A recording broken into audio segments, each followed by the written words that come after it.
नमस्कार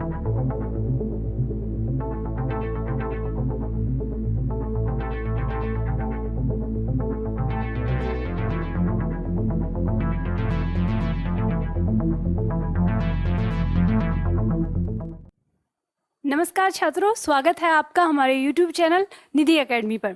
आज हमने यहाँ पर एक प्रश्न लिया है। प्रश्न है, मुझे, मुझको, तुम्हें, तुमको ऐसे शब्दों का प्रयोग वाक्य में किस प्रकार करें या कैसे करें। मेन ये जो प्रश्न था छात्र का, ये प्रश्न इस तरह से था कि मुझे के स्थान पर मुझको और मुझको के स्थान पर मुझे का प्रयोग कर सकते हैं या नहीं कर सकते हैं, क्या ये हमारा वाक्य अशुद्ध हो जाएगा। तो आज हम इसी चीज़ पर, इसी पॉइंट पर चर्चा करते हैं। यहाँ पर सबसे पहले हमें यहाँ पे ये जानना है कि आखिर ये मुझे और मुझको जो इन दोनों में अंतर आया है, तो ये अंतर किस वजह से आया है। तो इन दोनों के नेचर में या इन दोनों के देखने में जो अंतर आया है वो आया है कारक चिन्ह से। तो कारक चिन्ह क्या होते हैं, तो जब हम संज्ञा पढ़ेंगे तो संज्ञा हमारी जब वाक्य में प्रयोग होती है तो वो अपना एक स्थान लेती है, उसकी प्रकृति जो होती है उसके अकॉर्डिंग उसका स्थान होता है। तो वहाँ पर हम कारक चिन्ह देखते हैं, कारक चिन्ह पढ़ते हैं हर संज्ञा का। और कारक चिन्ह अपने आप में क्या होता है कि वो क्रिया का संबंध बताता है बाकी सारे शब्दों से, कि वाक्य में क्रिया का उनके साथ क्या संबंध है, और संबंध को बताने के लिए ही हम कारक चिन्ह का प्रयोग करते हैं। तो कारक चिन्ह आ जाने की वजह से ये परिवर्तन होता है और इनका प्रयोग भी वाक्य में उसी चीज को ध्यान में रखकर किया जाता है। यहाँ पे चलो हम देखते हैं कारक चिन्ह। यहाँ पे मैंने लिए हैं कि कारक चिन्ह क्या क्या होते हैं। तो एक सारणी आपने बचपन में पढ़ी होगी कि सारणी दी है, कर्ता ने कर्म को कर्ण से, संप्रदान के लिए अपादान से अलग होने का बोध, और संबंध काकी के अधिकरण में पर, और संबोधन हे अरे अजी आदि। अब यहाँ पे ये जो सारणी आपने बचपन से बहुत बार याद करी होगी, इस सारणी को याद करने का क्या उद्देश्य था, क्यों आपने याद की, तो वो मैं यहाँ पर बताती हूँ। कारक चिन्ह ऐसे तो विस्तार से पढ़ाऊंगी कभी, लेकिन यहाँ पे अभी आपको समझना है कि कारक चिन्ह जैसे हमने बात करी कर्ता, तो कर्ता के साथ कारक चिन्ह ने हमने यहाँ पे लगाया। अभी अपना दिमाग इन बाकी सारी चीज़ों पर नहीं लगाना है कि ये क्या है, इन सबको हम जब कारक पढ़ते हैं तब समझते हैं। तो कर्ता के साथ जैसे ने कारक चिन्ह आ गया, उसी तरह से कर्म के साथ जैसे को कारक चिन्ह आ गया, कर्ण के साथ यहाँ से कारक चिन्ह आ गया, ठीक है।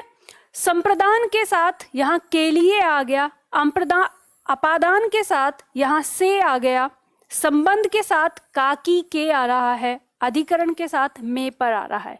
तो आपको यही फोकस करना है कि जहाँ पर भी आपको ये कारक चिन्ह दिखते हैं तो इन कारक चिन्ह से पहले वाला जो शब्द होता है वो कारक होता है। जैसे अगर किसी शब्द के तुरंत बाद आपको ने कारक चिन्ह दिखाई देता है तो ने से पहले जो भी शब्द लगा है वो कर्ता कारक कहलाएगा। तो ऐसे ही हमारे वाक्यों में प्रयोग होता है, और जब हम इन वाक्यों को वाक्य बनाते हैं तो ये सारे जो हमारे कारक हैं इन सबसे मिलकर ही हमारा वाक्य बनता है, और इनका एक निश्चित क्रम होता है। इनका वो निश्चित क्रम क्या होता है वो मैं यहाँ पर आपको बता देती हूँ। वो क्रम ये है कि ध्यान दीजिएगा, ये थोड़ा काफ़ी लंबा टॉपिक होता है हमारा, 2 से 3 दिन का होता है। यहाँ मैं शॉर्ट ट्रिक में आपके उस प्रश्न को ध्यान में रख के यहाँ पे शॉर्ट ट्रिक समझाने की कोशिश कर रही हूँ। तो वाक्य में इन पदों का क्रम, यानी जो कारक हैं हमारे, इनका क्रम कुछ इस तरह से होता है। यदि वाक्य में हमारे सारे ही कारक आ गए अगर एक साथ, तो हम उनका क्रम कैसे रखते हैं। सबसे पहला जो क्रम होता है वाक्य में कर्ता का होता है। अगर वाक्य में अधिकरण आया है तो कर्ता के तुरंत बाद अधिकरण लगता है। यदि वाक्य में अपादान भी आया है तो अधिकरण के बाद अपादान का प्रयोग होता है। यदि वाक्य में संप्रदान भी आया है तो अपादान के बाद संप्रदान का प्रयोग होता है। यदि वाक्य में करण आया है तो संप्रदान के तुरंत बाद करण का प्रयोग होता है, और यदि वाक्य में हमारा कर्म दिया है तो इसके तुरंत बाद कर्म का प्रयोग होता है, और वाक्य के सबसे अंत में हमारा क्रिया का प्रयोग होता है जब भी हम कोई वाक्य लिखते हैं। तो बात यहाँ पे यही आती है कि यहाँ अब आपने देखा कि आपके सामने ये 2 शब्द हैं, आपने 2 शब्द लिए, मुझे और मुझको, ठीक है, मुझे और मुझको। तो ध्यान दीजिएगा यहाँ पर ये जो मुझे है ये कर्ता के स्थान पर आता है। किसके स्थान पर आता है? कर्ता के स्थान पर। और ये जो मुझको शब्द है ये कर्म के स्थान पर आता है। किसके स्थान पर? कर्म के स्थान पर। तो वाक्य में जैसे अब ये हमारा कर्म है तो कर्म का कारक चिन्ह यहाँ को दिया हुआ है, तो इसलिए ये हमारा मुझको जब हम लगाते हैं तो हमें इसे कर्म के स्थान पर रखना है।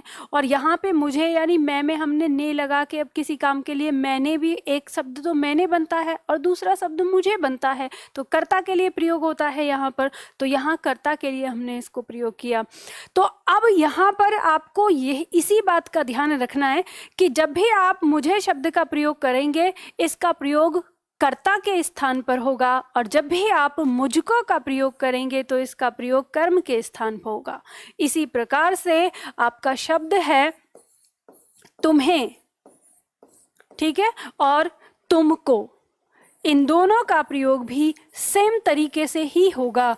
यानी जब आप बात करेंगे तुम्हें की तो ये कर्ता के स्थान पर होना चाहिए, वहां पर तुम्हें का प्रयोग होगा, और जब बात करेंगे आप तुमको की तो वो कर्म के स्थान पर प्रयोग होना चाहिए। कुछ उदाहरण ले लेते हैं, कुछ वाक्य मैंने यहाँ पर लिए हैं जो आपको समझाने की कोशिश करती हूँ। देखो यहाँ पर वाक्य दिया है मुझे आज घर जाना है। आप कैसे पहचानेंगे कि कर्ता का स्थान है या कर्म का स्थान है? आप पहचानेंगे क्रिया की मदद से। जब हम कारक चिन्ह पढ़ते हैं तो पूरा विस्तार से मैं आपको समझाती हूँ वहाँ पर, तो आप वहाँ देख सकते हैं। यहाँ क्रिया है जाना, जाने का काम किसको करना है, मतलब कौन करने वाला है? तो यहाँ पर जो जाने का काम करना है वो मुझे करना है, तो जो क्रिया को करने वाला होता है वो क्रिया का, वो उस वाक्य का क्या होता है? कर्ता होता है। तो यहाँ जाने का काम करना है मुझे, तो मैं ही जाने का काम करने वाला हूँ, तो यहाँ पर जो मुझे शब्द है ये क्या है? हमारा कर्ता है। वाक्य का क्या है? कर्ता। और वाक्य का कर्ता है तो इसलिए यहाँ मुझे का प्रयोग किया है, तो ये मुझे सही होगा। अगर हम यहाँ पर मुझको का प्रयोग कर दें, अगर हम यहाँ पर कह दें कि मुझको आज घर जाना है, तो ये वाक्य गलत हो जाएगा। वाक्य गलत हो जाएगा। क्यों? क्योंकि कर्ता के स्थान पर मुझको को कारक चिन्ह का प्रयोग हम नहीं कर सकते। इसके बाद दूसरा वाक्य मैंने लिया है मुझको से बनाने के लिए, कि जैसे दिया यहाँ पर मोहन ने कल मुझको एक किताब दी। तो देखो यहाँ पर किताब देने का काम किसने किया है? किताब देने का काम किया है मोहन ने। इसका मतलब यहाँ मोहन तो हो गया कर्ता। अब किसको दी गई है किताब? मुझको दी गई है किताब। तो यहाँ ये जो मुझको है ये है कर्म, तो यहाँ पर ये कर्म के स्थान पर प्रयोग हो रहा है, इसलिए हम मुझको का प्रयोग कर रहे हैं। अगर हमने यहाँ पर मुझे लिखा, मान लो हमने यहाँ पर लिखा कि मोहन ने कल मुझे एक किताब दी थी, तो ये मुझे गलत हो जाएगा, क्योंकि इसका प्रयोग, इसको कहाँ पे प्रयोग होना था? इसको कर्ता के स्थान पे प्रयोग होना था। तो क्योंकि यहाँ पे अब जो मैं आया हूँ वो किसके स्थान पर हूँ? कर्म के स्थान पर हूँ। तो यहाँ पर हमें मुझ के साथ यानी मैं के साथ जैसे ही हम को कारक चिन्ह लेते हैं तो वो मुझको में बदल जाता है। ठीक, सर्वनाम जब आप पढ़ते हैं, सर्वनाम के भेद में मैंने जो हमारे सर्वनाम हैं ये सारे, इन सबके भेद कारक चिन्ह के आधार पर कैसे बनते हैं, यानी यौगिक सर्वनाम कैसे बनते हैं, वो पूरी डिटेल उसमें दी हुई है। मेरी बुक में है, आप चाहो तो मेरी बुक ले सकते हो। मैंने वो बुक में आपको सारा दिया है। जैसे आप पढ़ते हैं ना कि ने कारक चिन्ह लगाने पे क्या रूप बनेगा, को कारक चिन्ह लगाने पे क्या रूप बनेगा, से क्या बनेगा, वो सारे रूप दे रखे हैं इसमें, तो आपको ये आसानी रहती है पहचानने में। एक और उदाहरण यहाँ पे ले लेते हैं। उदाहरण, अगला उदाहरण लिया कि मुझे शाम तक यह कार्य करना है। अब देखो यहाँ पर दिया है मुझे, यहाँ पर काम किसको करना है जी? क्रिया किसको करनी है? क्रिया करनी है मुझे। तो क्रिया करने वाला क्या होता है? क्रिया करने वाला कर्ता होता है, तो इसलिए मुझे का प्रयोग किया यहाँ पर हमने।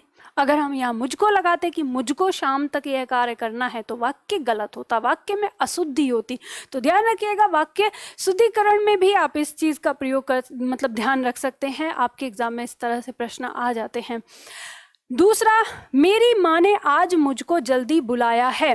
तो देखो यहाँ पे वाक्य हमने दिया, क्रिया क्या हो रही है, बुलाने का काम हो रहा है। बुलाने का काम किसने किया है, माँ ने किया है। ठीक है, तो माँ ने किया है, तो माँ यहाँ पर क्या है, माँ है कर्ता। अब माँ कर्ता के स्थान पे हैं, तो किसको बुलाया है, मुझको बुलाया है। यहाँ मुझको कौन है, कर्म है, तो कर्म है तो को का प्रयोग होगा। ठीक है, तो यहाँ पर हम अगर मुझे का प्रयोग कर दें तो वो गलत हो जाएगा। हम बोलचाल में इस पर ध्यान नहीं देते, हम कुछ भी बोलते रहते हैं। जब हम अपनी दिनचर्या में बातें करते हैं तो दिनचर्या में हमने कुछ भी बोल दिया, सामने वाले हमने बोला, सामने वाले ने हमारे भाव को समझ लिया। तो जब हम आपस में बातचीत करते हैं तो वहाँ हम जो हमारी भाषा है उस भाषा के व्याकरण पर ध्यान नहीं देते। हम जो ध्यान देते हैं अपनी भावनाओं पर ध्यान देते हैं कि मैं जो कह रहा हूँ वो सामने वाले ने समझा या नहीं। सामने वाले ने अगर समझ लिया, भले ही मैंने गलत बोला, उसने वही समझा जो मैंने कहना चाहा है, तो वो बात चल जाती है। मतलब क्या होता है, काम चल जाता है। तो आपको ये ध्यान रखना है कि बोलचाल वाली बातों पर इसका ध्यान नहीं देना, यानी ये व्याकरण के दृष्टिकोण से आपको सही करना है, वो ध्यान देना है। अब तुम्हें से संबंधित कुछ यहाँ पर वाक्य आप ले लीजिए, समझ लीजिए। इसमें जैसे कहा है, तुम्हें आज दिल्ली जाना पड़ेगा। दिल्ली जाने का काम कौन करने वाला है, तुम्हें। तो काम को करने वाला कौन है, कर्ता। तो कर्ता है तो कर्ता के स्थान पर तुम्हें का प्रयोग होगा। ठीक है, यहां पर हम तुमको अगर लगाएंगे तो वाक्य गलत हो जाएगा। अगर हम कहेंगे तुमको आज दिल्ली जाना पड़ेगा तो ये वाक्य गलत हो जाएगा फिर, क्योंकि तुमको का प्रयोग तो कहाँ होगा, कर्ता के स्थान पर, सॉरी कर्म के स्थान पर होगा। दूसरा उदाहरण जैसे इसमें दिया है कि हिंदी के अध्यापक ने तुमको अपने घर बुलाया था। तो यहाँ पे बुलाने का काम किसने किया, अध्यापक ने किया। तो वाक्य का जो कर्ता है वो तो है अध्यापक। ठीक है, तो अध्यापक हो गया यहाँ पर वाक्य का कर्ता। अब यहाँ काम किसको करने, मतलब किसको बुलाया था, किसको बुलाया, तो यहाँ पर तुमको बुलाया। तो ये ही हमारा क्या हो गया, कर्म हो गया। और कर्म के स्थान पर हम तुम्हें का नहीं तुमको का प्रयोग करेंगे, ये हमें ध्यान रखना है। एक और उदाहरण इसमें देख लेते हैं। उदाहरण यहाँ पे दिया है आपका, तुम्हें इस कार्य के लिए यहाँ नहीं आना चाहिए था। यहाँ नहीं आना चाहिए था किसको, ठीक है, किसके बारे में कहा गया है, यानी ये आने का काम जो किया गया है किसके द्वारा किया गया है, तो तुम्हें के द्वारा किया गया है, यानी काम को करने वाला कर्ता है। आपको पहचान ऐसे ही करना है, जो क्रिया कर रहा है वही कर्ता होता है।